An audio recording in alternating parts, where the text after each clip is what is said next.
علامہ اقبال ایسی آگ میں جلنا بھی پسند نہیں کیے جس میں دھواں ہو، ایسی آگ میں جلنا آپ پسند کیے جو بجلی کی ترجمانی کرتی ہو، جس کا شعلہ تند ہو، تیز ہو اور بے باک ہو۔ ایسی آگ میں جلانے والی بات وہ نوجوانوں میں پیدا ہو۔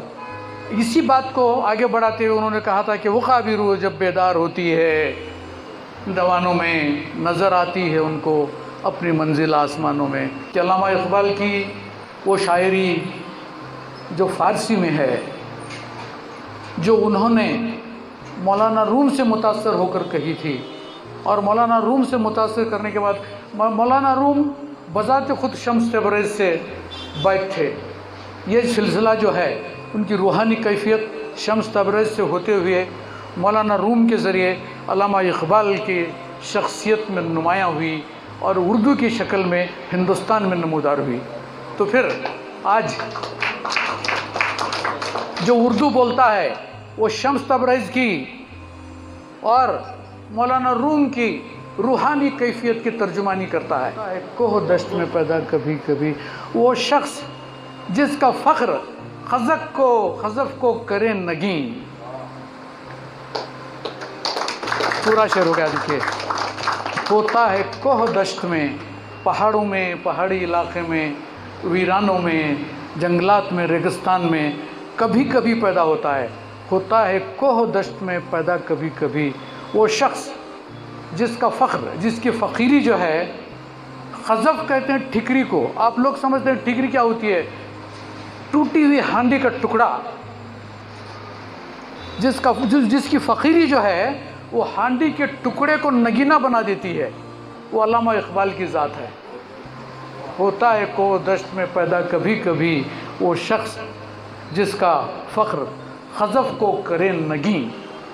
حیا نہیں ہے زمانے کی آنکھ میں باقی، خدا کرے کہ جوانی رہے تیری بے داغ۔